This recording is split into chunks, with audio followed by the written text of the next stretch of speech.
Welcome to This Week in West Hempstead, sponsored by Spiegel Law PC, 516-873-1683, Tiffany Dry Cleaners, I&D Glot Market, and Reister's Bakery. Here are your hosts, David and Norm. Take it away, gentlemen. All right, thank you, Dan, and great to be back in the studio, Norm. And we got our special political correspondent, Adam, with us, and Dan as well. So, of course, it's Election Day, so, let's just dive into it. The most important part of Election Day is political junk mail finally ends, at least for, like, the next few weeks. Getting stacks. That stuff is easy to ignore, but you can't turn on the TV and watch anything that has commercials. It's back to back to back. It's tough. So everybody's getting texts about it. Thank God I am not. Somehow they've avoided it. I'm getting voicemails, but I haven't turned the TV on today. I want to know. I don't care. Oh yeah, I'm sure I'm going to be getting Morse code if possible. My phone hasn't stopped ringing. I'd be curious to see the turnout for that race, the participation in that race, if it's dropped from the previous 2 years because of those commercials. Both of them were so damaging, beating each other up, that I can imagine people saying, why bother with either one of them? Are you talking about the D'Esposito race? Or? D'Esposito and Gillen. Yeah, no, that one's been rough. So let's just talk about that one. So what do we think? Who's going to win? I don't know. I think people are looking for a change. That Gillen's got experience. I mean, you can't say she's coming from nowhere, but he's putting on a pretty strong defense. Well, last time we looked at the polls, she was ahead by 10 points, so that's like a huge advantage going in. And but on the other hand, D'Esposito has the backing of the Republican Party, so maybe it'll be a little bit closer than that. Yeah, I mean, this is one of the big ones to me because there's going to be a lot of decision making, and Adam's got his popcorn out because it's going to be exciting times. But control of Congress, I think, is going to be affected by this race very seriously. So there's a lot riding on this one. Definitely a lot riding on it. Also, Norm, on the local level, you got Ed Ra versus Sanjeev Kumar Jinda. Who? Sanjeev I'm telling you, I've heard nothing. I've heard nothing from this guy whatsoever. Ed Ra, we all know very well. This is for the 19th district. He served us very well for a very long time, but I've really heard no opposition to him. You know what? I actually looked up Mr. Jindal's background. Sorry, I apologize for that. And seems like he's an insurance broker, has an education agenda. I don't really know, but Ed Ra seems to be everywhere. He's been doing a really solid job for the community, so I think it's going to be a runaway with I Ed. would expect it to be, since I don't even know who he's running against. I'm not sure anybody knew that there was a race going on there, to be honest with you. Yeah. And I will give Mr. Ra credit because he's one person who hasn't sent me all kinds of piles of junk mail. On that basis alone. And there's a bunch of other races, and then there are the judges, which basically you're voting for the same person, whether it's Republican or Democratic Party. So what's up with that? I hear there might be a presidential race going on. Yeah, but you know what? We're all about local, so I mean, we can certainly wade in if we want to. But I'm just happy. I say I vote we stay away from it. Yeah, I agree with that. And as long as the country is sound and secure and everything is good, I'd say that's a small victory. Although, as Adam pointed out before we started, it's now about 7 o'clock on Election Day, and if you see this before then, you still have the opportunity to go out and vote. There you go. But if you went to vote in early voting, I guess in some ways you were the sucker, because people waited lines for as much as an hour to get into the library here. And today I understand people are just walking in. So the early voting doesn't really advantage you. It maybe fits your schedule during the week, but in terms of saving time, no. Well, I think, the big winner is early voting. I mean, I think to some extent it was a success. People, voted so that when we come to actual election day, it wasn't such a mad rush, and things at least from the library perspective, I think went pretty well. They voted big time for early elections, and I only waited 5 minutes midweek in the early election. I waited about a half hour last Wednesday. Yeah, and there was a little bit of a dust up, was there not? At one point, some people police letting it at one point. Yeah, letting it get the best of them, I think. A little bit, but thankfully everybody else has sort of gone about their business and moved on. I think all's well that ends well. So, although that's certainly not the case with the story of Trooper Thomas Mascia. Wow. So that really took a 180-degree turn. All of a sudden, we heard that there was a search warrant that was issued, and the state police was by his house. And his house is in our neighborhood. His house is on Gruber Court, which is right on Bedell Terrace, but on the other side of the railroad tracks. You know, we have that sort of like block and a half before you get into the forest. And let's remind everybody that Trooper Mascia was reportedly shot during a traffic stop on the Southern State Parkway and had given out a license plate that he claimed was the stop that he had made, and apparently that story is not entirely correct. Looks like there were a lot of police at his house, though. You know what? Dan and I were there. Very large response. There was a large police response. There was a large media response. I saw people that I knew from News 12 and from NBC, and this was like an all-points bulletin for all news organizations and for the police as well. It was really a challenge. So we're going to see what happens. You know, yeah, the trooper's officially been suspended, I believe. Officially suspended. You know, one of the things that that we heard, and I'm not sure if it's been confirmed yet, was that his body camera and the car camera was off. And that's just like one of a bunch of things that is really challenging. This is also a popcorn story to see how this one plays out, because there's a lot of drama and twists and turns. It could be a TV movie of the week. All right. Well, you know what? Let's add a huge firestorm to Adam's movie of the week, the 4:30 movie. For those of you who remember. Yeah, I saw the pictures of this. Saturday night, right? There was brush fire in. It was Friday night. It's Friday night. Hempstead, West Hempstead Police Fire Department were on, as well as a bunch of other fire stations in the area. They put it out rather quickly.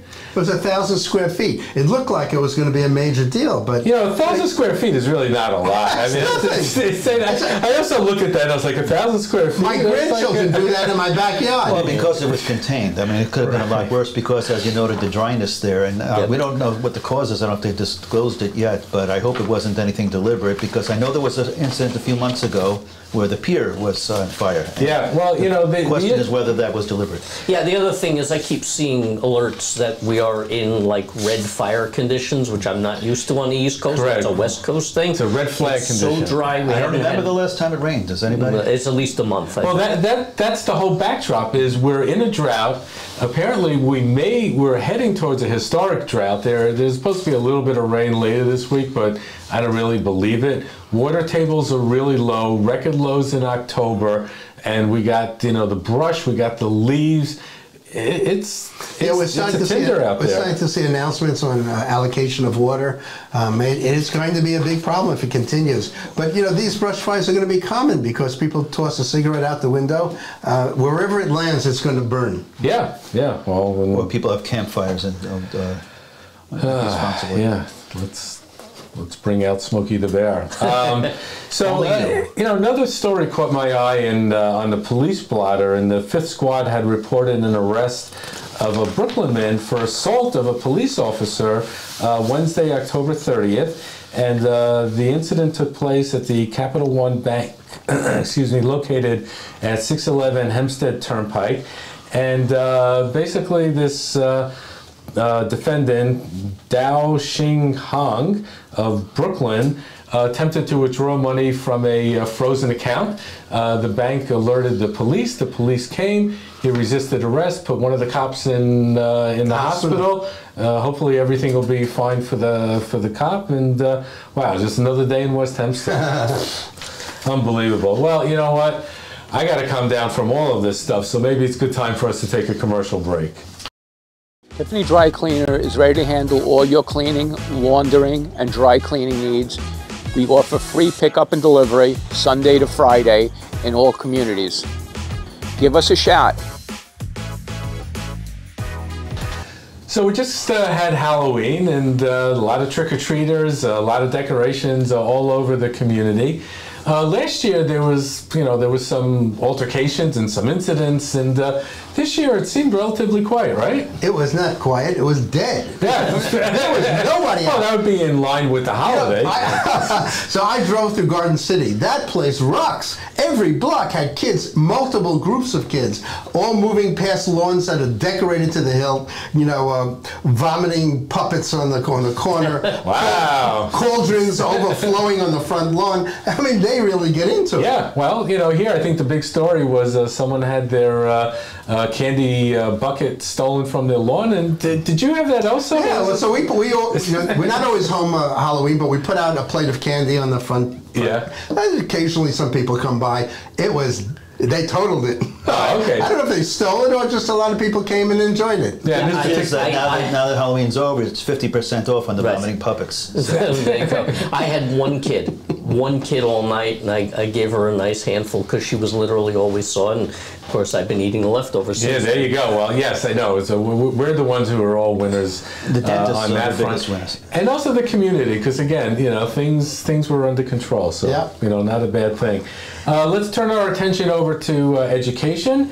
The West Hempstead Secondary School Key Club has their annual Thanksgiving food drive. So if you got cans of food or boxes of stuff, and the date should be good, drop it off at the secondary school, and there are these collection bins as soon as you go in. And in football, the West Hempstead Rams lost 28-14 to East Rockaway.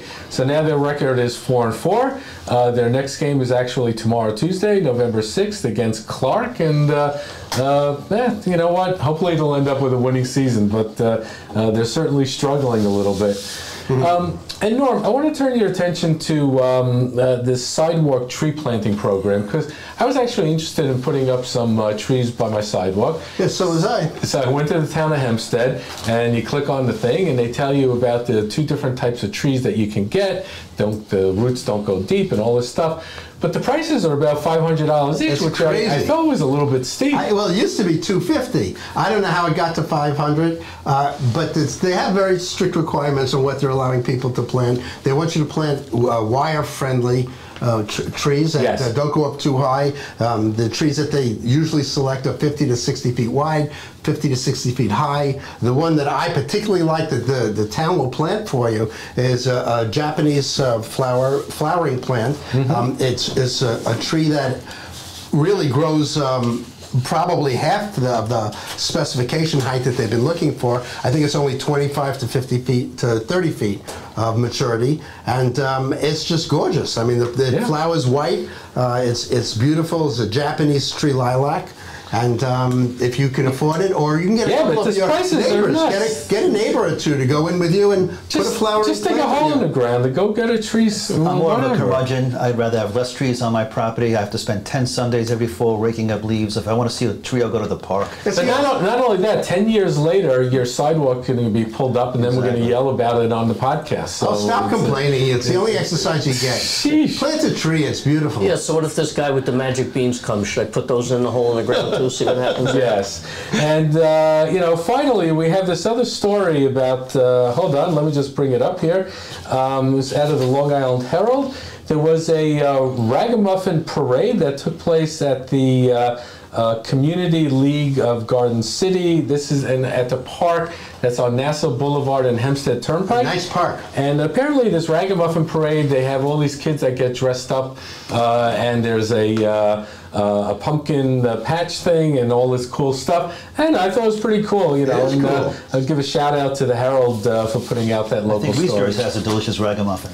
Yeah, Restore's has the best. And Dan, what do they got going this week? We got cranberries, all kinds of cranberry stuff, cranberry loaves, $10.50 if I remember That's right. We just recorded that yesterday, I should know. And the muffins, I think, are $1.50, so it's a good time of season for cranberries. I got all kinds of Thanksgiving stuff coming up. So as always, go to Restore's to pick up what you need to eat. Oh yeah, and we're going to be covering Mr. Restore Sr. Doing the chocolate turkeys, and Dan and I get to see him do the cha-cha, so stay tuned for that. And finally, Creative Corner, if you're planning a birthday party for young or old, give them a call. 516-385-8782. So that'll be a wrap for this election edition. I want to thank you, Adam. I want to thank you, Dan and Norm. And, go America. I hope everything goes well. And we'll join you next week with the wrap-up of the elections and everything else. Hopefully we'll know by then. It'll be gorgeous tomorrow. Enjoy it. All right. Have a great week.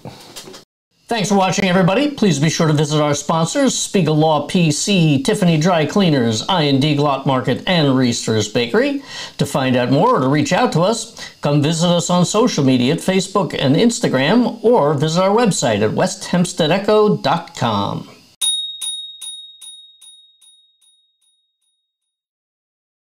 Welcome to I&D Glot. We love our customers. We have the freshest produce. We have all the groceries you need. We have the best cuts of beef, veal, lamb, chicken for the best price. And of course, a bakery department with all fresh cookies, cakes, and freshest bakery item. And of course, with a takeout department with delicious food. If you need to place an order, do it online. We'll deliver it to you, or come into the store and shop. We can't wait to see you.